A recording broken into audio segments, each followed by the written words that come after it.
Сейчас наше Солнце прилично стабильно. Солнце относится к типу звезд, называемых желтыми карликами. Такие звезды не очень большие и не очень маленькие, имеющие относительно умеренную температуру поверхности. В этой стадии Солнце имеет стабильный размер и светимость. Наша звездная система не одинока таким даром в нашей галактике. Существуют и похожие звезды. Звезды эволюционируют, и наше Солнце не исключение. Со временем наша звезда Солнце продолжит меняться. Интенсивнее светить, излучать больше радиации, усиление солнечных вспышек, а может и мегавспышек, в десятки и сотни раз сильнее нынешних. Миллиард лет назад Солнце могло быть менее ярким, чем сейчас. Теоретически, когда-то на планете Венера могли течь реки, пока не сработал парниковый эффект. В более ранние времена, миллиарды лет назад, холодные планеты и луны тоже могли быть другими. Ведь некоторые небесные тела могли быть еще теплыми, а некоторые даже обладали условиями, потенциально пригодными для жизни. Даже дальние мрачные тела могли пережить свои лучшие времена, а Плутон мог быть с атмосферой, на Марсе могли течь реки. Существуют теории о долговечности нашего светила. По некоторым данным, Солнце в этой стадии просуществует еще около 5 миллиардов лет. Но это далеко не точно. После начнет расширяться, превращаясь в красного гиганта. Это если смотреть глобально. В результате, теоретически, Солнце может поглотить Меркурий и Венеру.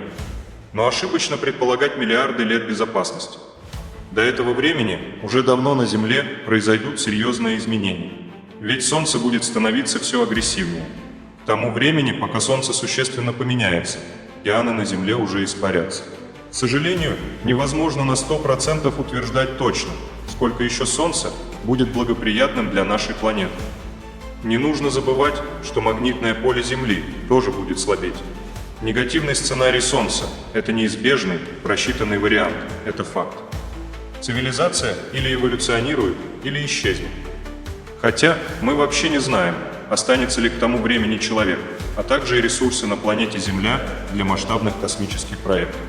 Еще не нужно забывать и о блуждающих многокилометровых метеоритах, летящих из-за пределов Солнечной системы на очень высоких скоростях. Подобные глыбы мы уже замечали. Это и многим известный межзвездный объект Оumuamua, который пролетел через Солнечную систему. Эти метеоры могут просто пролететь мимо планет, но могут сменить траекторию метеоритов в Солнечной системе, которые считаются на данное время безопасными. Бывают и блуждающие планеты, а это уже более опасный вариант, хотя такой гость маловероятен. Пролетающие странники, даже если не столкнутся с нашими небесными телами, могут своим гравитационным воздействием дестабилизировать орбиты планет и астероидов в нашей Солнечной системе. Всех этих путешественников сложно заметить, они не излучают свет и быстро мчатся. По некоторым данным, в Млечном Пути может существовать сотни миллиардов таких планет. Планеты могут быть абсолютно разные, могут быть даже ледяные гиганты и газовые. Это не все угрозы, а лишь капли в море. Поэтому человечество обязано уже сейчас выстроить стратегию запасного пути. Для жизни людей на другой планете, вероятно, лучше подойдет планета Марс. Но атмосфера Марса плохо защищена от радиации. Тогда, вероятно, потребуются сложные решения. На Марсе низкая гравитация, для чего в будущем могут быть построены вращающиеся гравитационные модули. Хотя отрицательное влияние гравитации на Марсе, мягко сказать, слабо изучено. Люди весом 80 кг на Земле, на Марсе будут весить 30 кг и прекрасно там себя чувствовать. Возможно, на орбитальной станции с отсутствием гравитации. Человек будет терять силы и упругость с другими последствиями за ненадобностью, а на Марсе приспособится под притяжение Марса. Сейчас атмосфера на Марсе разряжена почти в 100 раз по сравнению с земной и не подходит для дыхания, но все же есть. Много это или мало, достаточно вспомнить летающий вертолет НАСА на Марсе. Вот снимки из официальных источников НАСА.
проблем на Марсе и предостаточно, там есть и существенные преимущества по сравнению с другими необитаемыми небесными телами.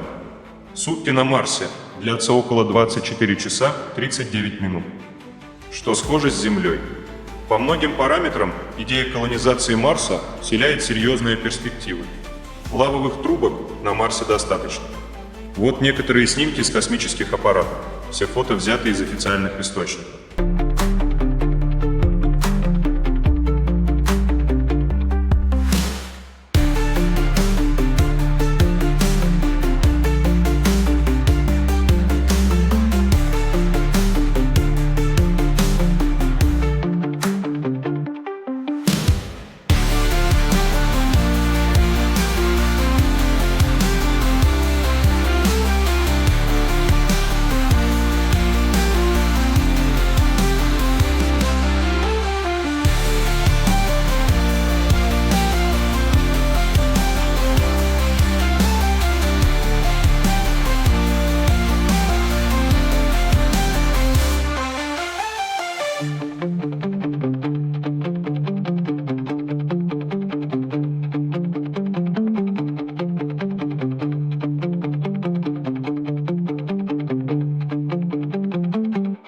Когда на Земле начнутся необратимо негативные последствия от светила, то Марс может стать самым благоприятным прибежищем для спасения человечества. А в ближайшее время стать резервной копией человечества на начальных этапах покорения космоса. Возможно, Марс сможет послужить не просто домом для человечества, но и для дальнейшего развития. Вероятно, на терраформирование Марса может уйти тысячи лет, если, конечно, не появятся новые прорывные технологии. Хоть на первых этапах колонистам придется жить в помещениях лавовых трубок, где может быть стабильная температура и защита от радиации.